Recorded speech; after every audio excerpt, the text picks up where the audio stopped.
He was called many names, signed countless contracts he barely remembered, and recorded songs that reshaped American music forever. But none of that spared John Lee Hooker from a life marked by loss, exploitation, and quiet suffering. Behind the hypnotic stomp of the boogie and the voice that sounded older than the road itself was a man who spent decades fighting just to survive, financially, physically, and spiritually. In his final interviews, Hooker spoke not like a legend, but like someone already standing at the edge, reflecting on life, death, and what waits beyond the last note. This is not just the story of a blues icon. It's the heartbreaking truth of what it cost him to become the king of the boogie. Even the most basic facts of John Lee Hooker's life were marked by uncertainty. His date of birth has long been debated, with years ranging from 1912 to 1923 appearing in interviews and official records. While many biographies list 1917, and Hooker himself sometimes claimed he was born in 1920, evidence from the 1920 and 1930 U.S. censuses suggests a much earlier date. In the 1920 census, a 7-year-old John Hooker appears living with his family in Tutwiler, Mississippi, indicating he was likely born in 1912. That conclusion gained enough traction that in 2017, events were held to mark what would have been his centenary. Hooker was believed to have been born in Tutwiler, in Tallahatchie County, though some sources place his birth near Clarksdale in neighboring Coahoma County. He was the youngest of 11 children born to William Hooker, a sharecropper and Baptist preacher, and Minnie Ramsey, who was notably younger than her husband. Census records list William and Minnie as 48 and 39 years old in 1920, reinforcing the timeline that places John Lee's birth earlier than he later suggested. The household was large, strict, and deeply religious. The children were homeschooled and forbidden from listening to secular music. Church spirituals were their only sanctioned sounds. That world changed abruptly in 1921 when Hooker's parents separated. The following year, his mother married William Moore, a blues musician. For the first time, young John Lee was exposed to the guitar, not as a sinful temptation, but as a living, breathing voice. Moore taught him the instrument and introduced him to a style that would later become Hooker's signature: raw, hypnotic, and unbound by convention. As John Lee Hooker moved deeper into the world of music, his sound was shaped less by formal training and more by proximity to the right people at the right moments. His first and most significant blues influence was his stepfather, William Moore, a local blues guitarist whose approach stood apart from the Delta tradition dominating the era. While living in Shreveport, Louisiana, Moore played a droning one-chord style, hypnotic, repetitive, and raw. That unconventional rhythm would later become the backbone of Hooker's unmistakable boogie sound. Another crucial figure entered his life through family ties. Tony Hollins, who was dating Hooker's sister Alice, took the young boy under his wing. Hollins didn't just encourage him, he actively taught him how to play and gave him his first guitar. For the rest of his life, John Lee Hooker credited Hollins as a formative force, both musically and personally.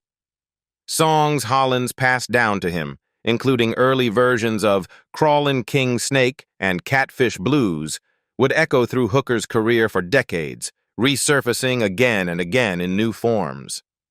At just 14 years old, Hooker ran away from home, severing ties so completely that he reportedly never saw his mother or stepfather again.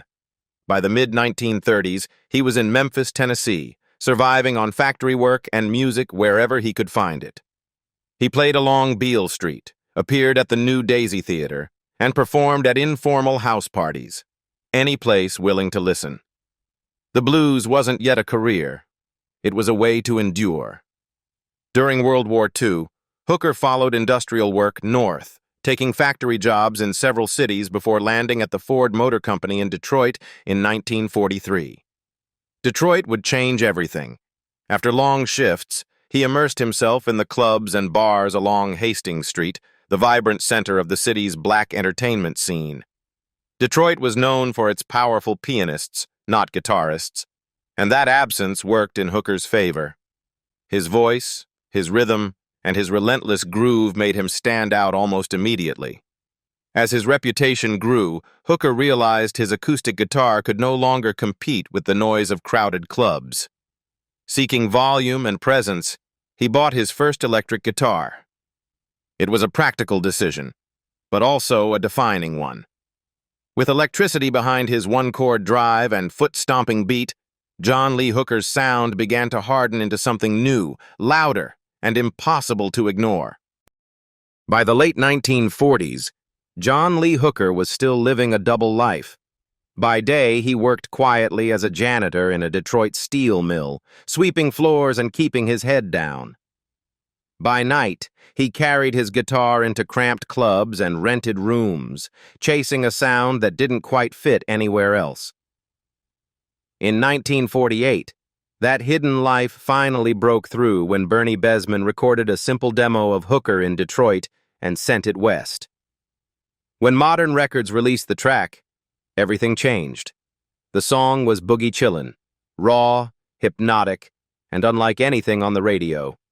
It became a sensation, rising to become the best-selling race record of 1949.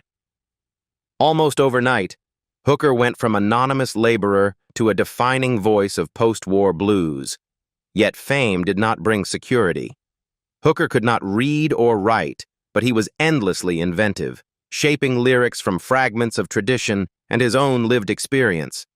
He didn't just recycle old blues, he rebuilt them, bending language the same way he bent rhythm. The music business of the 1950s was unforgiving to black artists, and Hooker was no exception. Record sales paid little, if at all, so he recorded constantly for flat fees just to survive. To get around restrictive contracts, he adopted a maze of aliases: John Lee Booker, Johnny Lee, Texas Slim, Delta John, Birmingham Sam, and his magic guitar, and many others. The names changed, but the voice never did. It was a survival strategy, not deception, one man fragmenting himself so he could keep working. Hooker's earliest recordings were shaped almost entirely by Besman, who quickly realized that conventional studio methods wouldn't work. Hooker refused to follow a fixed beat, letting songs speed up or slow down as emotion demanded. Backing musicians struggled to keep up, so Besman stripped it down.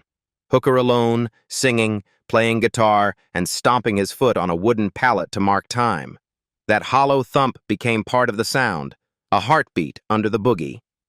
For much of this period, Hooker recorded and toured with guitarist Eddie Kirkland, one of the few musicians who could anticipate his sudden shifts. Later, during sessions for VJ Records in Chicago, Hooker finally found studio players who could follow his instincts, including guitarist Eddie Taylor. From those sessions came two of his most enduring songs, Boom Boom and Dimples, records that carried his rough one-chord drive into the mainstream. By the early 1960s, John Lee Hooker was no longer just a survivor of the post-war blues circuit. He was becoming an international figure. Beginning in 1962, his career took a decisive turn when he toured Europe as part of the annual American Folk Blues Festival. European audiences, hungry for authentic American blues, embraced him with an intensity he had rarely experienced in the United States. In 1964, his song Dimples finally broke through in the UK, climbing the singles chart 8 years after its original American release, proof that Hooker's music often arrived before its time. That European recognition opened new doors. Hooker began collaborating with rock musicians who had grown up studying his records. One of his earliest partnerships was with the British blues rock band The Groundhogs, signaling his growing influence on the next generation. In 1970, he recorded Hooker and Heat with Canned Heat, a group whose catalog was deeply rooted in his songs. The album became the first of his career to chart on the Billboard 200, peaking at number 78, a late but meaningful validation. Follow-up collaborations such as Endless Boogie, 1971, and Never Get Out of These Blues Alive, 1972, expanded his reach further, drawing in artists like Steve Miller, Elvin Bishop, and Van Morrison. Hooker's presence began to transcend music alone. In 1980, he appeared in the cult film The Blues Brothers, performing Boom Boom as a street musician, an image that perfectly captured his identity as the eternal blues man. The late 1980s and 1990s marked a creative renaissance. His 1989 album, The Healer, featuring Carlos Santana, Bonnie Raitt, and others, introduced him to yet another generation. A string of collaborative albums followed: Mr. Lucky, 1991, Chill Out, 1995, and Don't Look Back, 1997, bringing together Santana, Morrison, Los Lobos, and more. His re-recording of Boom Boom with Jimmy Vaughan became his highest-charting UK single, reaching number 16. By the end of his life, Hooker had achieved a level of recognition once unimaginable for a man who had recorded under dozens of aliases just to pay rent. He owned multiple homes across California, including properties in Los Altos, Redwood City, and Long Beach. Honors accumulated late but decisively: induction into the Blues Hall of Fame in 1980, the Rock and Roll Hall of Fame in 1991, a National Heritage Fellowship in 1983, and a Grammy Lifetime Achievement Award in 2000. He received a star on the Hollywood Walk of Fame and was honored by the Mississippi Musicians Hall of Fame. Two of his defining songs, Boogie Chillin' and Boom Boom, were later named among the Rock and Roll Hall of Fame's 500 songs that shaped rock and roll, with Boogie Chillin' also earning a place on the Recording Industry Association of America's Songs of the Century. For a man who began as an anonymous janitor, stamping time on a wooden pallet, John Lee Hooker's journey ended with the world finally recognizing what the blues had known all along. His sound was foundational and his legacy permanent. Even in a brief interview, it was impossible to miss the certainty with which John Lee Hooker spoke about his place in music history. Known variously as The Hook, the Boogeyman, the Iron Man, and later the Healer, he never shied away from acknowledging his own influence. To Hooker, it wasn't arrogance. It was fact earned over decades. He openly stated that he had inspired more rock and roll singers and blues artists than any other bluesman before him, insisting that his music crossed every boundary, from deep blues and jazz to ballads, country, and rock blues. In his view, there was something in his sound for every generation. That confidence was backed up everywhere his music traveled.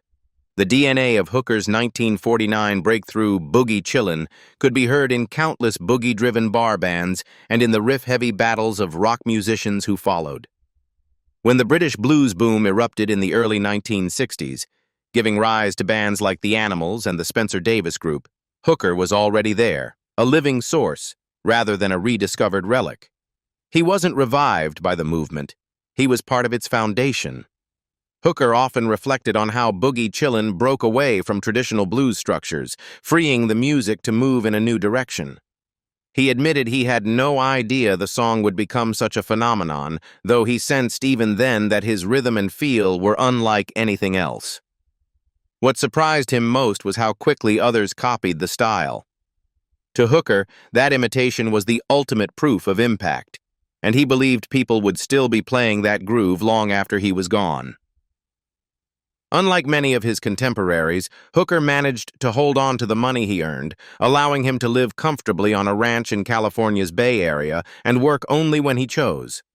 Still, he never lost his appetite for collaboration or travel. His earlier move to London, he admitted with a grin, had been sparked less by music than by romance, though it led him to lasting friendships with figures like Georgie Fame, John Mayall, and Eric Burdon.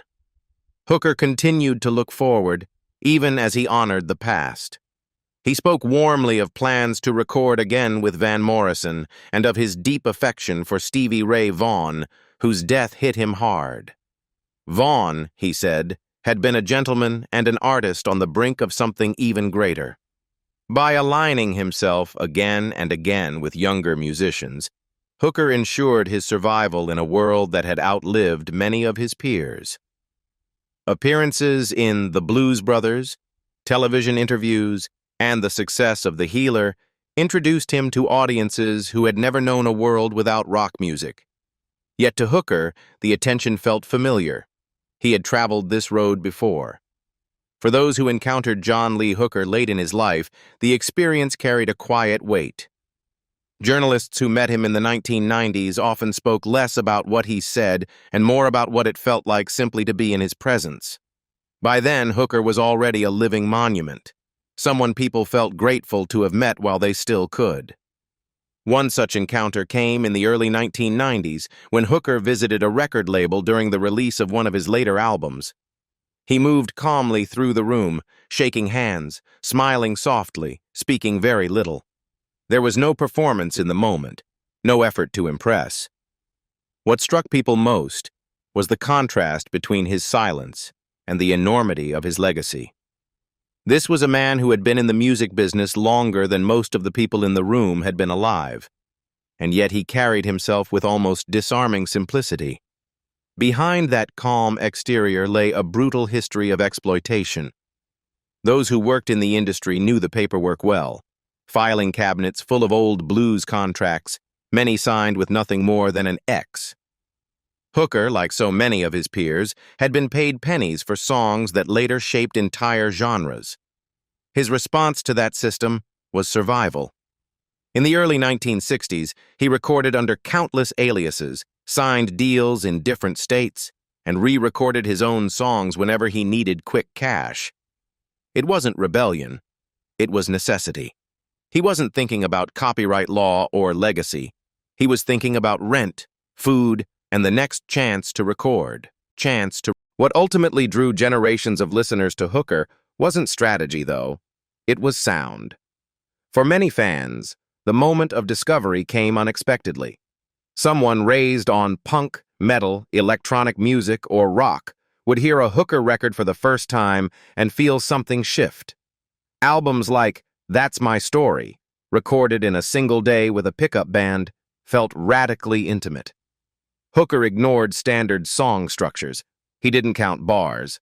He didn't move when the band expected him to move.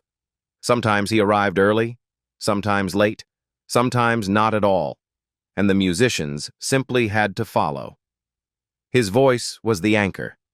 Deep, dark, and impossibly heavy, it dominated every recording. Engineers struggled to make room for anything else in the mix because Hooker's voice was the mix. It cut through mono speakers, cheap turntables, noisy rooms, through everything. The guitar barely mattered by comparison. His playing was rudimentary, even clumsy by technical standards, but it didn't hinder the music. The guitar was a vehicle. The voice was the journey. That was the revelation for many listeners. Passion over skill, truth over polish. Hooker wasn't copying Robert Johnson. He wasn't showcasing a band. He wasn't chasing trends. It felt like a private exchange between the singer and the listener, as if the rest of the world had stepped out of the room. That intimacy changed lives.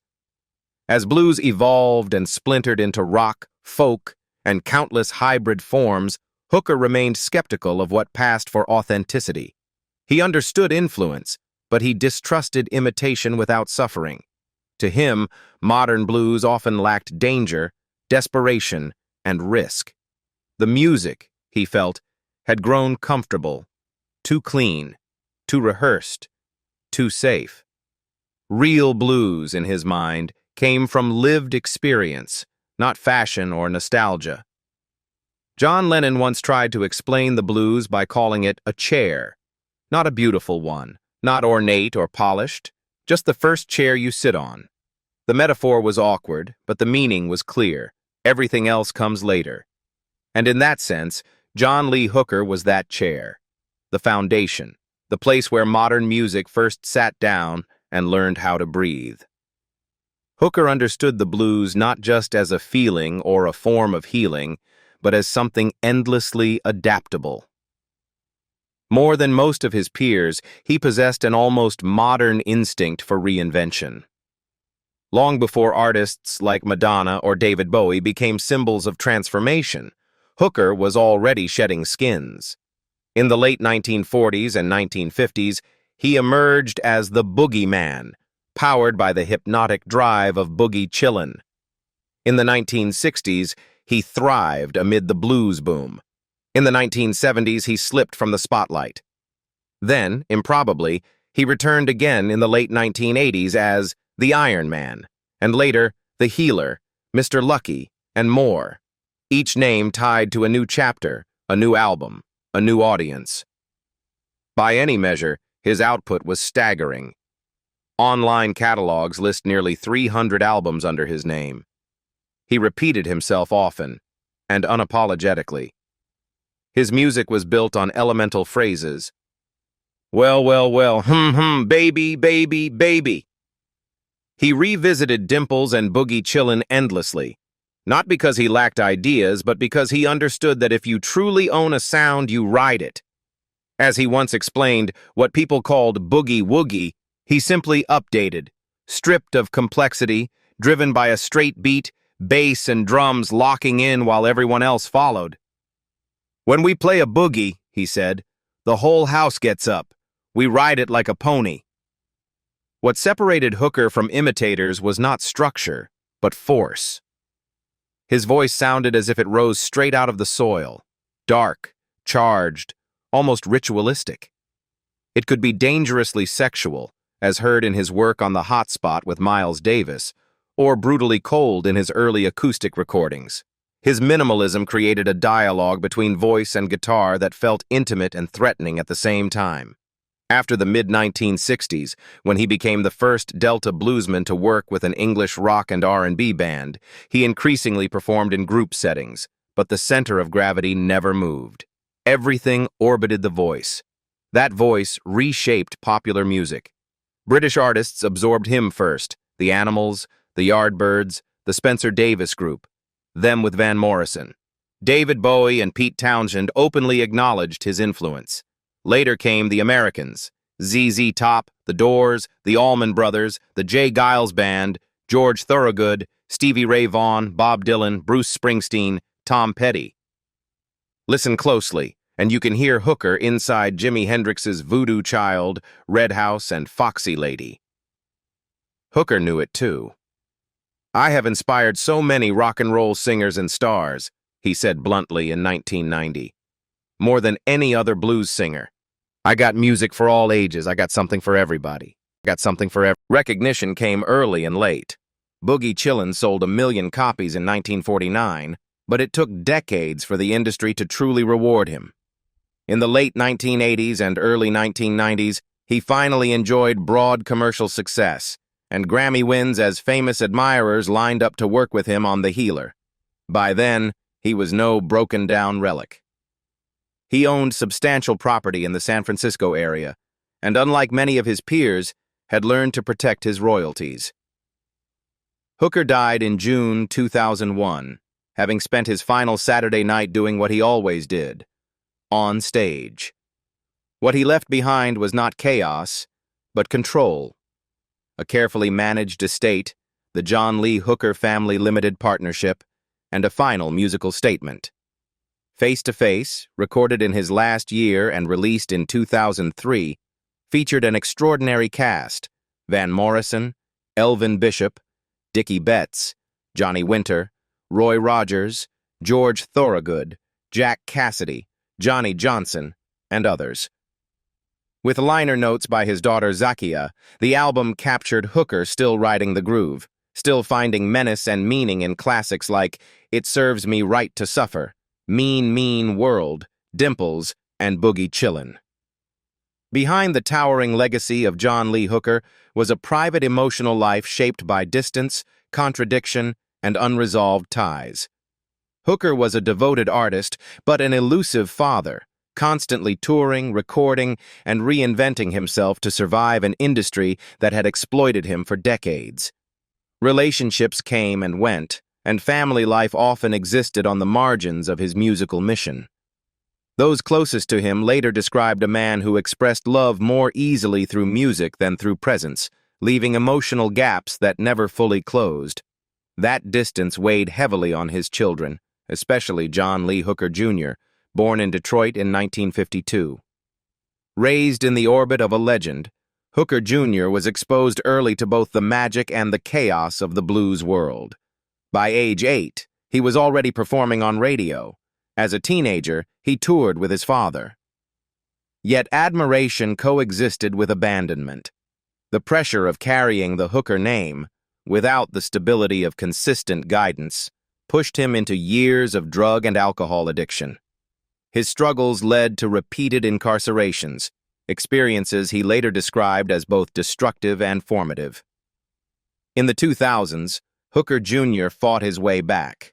His albums Blues with a Vengeance, Cold as Ice, and All Odds Against Me earned critical praise and Grammy nominations, but they also marked a conscious break from his father's musical style. It was an artistic declaration of independence. Eventually, he left the blues spotlight altogether, becoming an ordained minister and dedicating his life to prison outreach, often returning to the same institutions where he had once been an inmate. His public testimony, including appearances on the 700 Club, revealed a man determined to transform inherited pain into purpose. When John Lee Hooker died in 2001, grief quickly collided with conflict. His passing left behind significant controversy over property, assets, and control of his estate.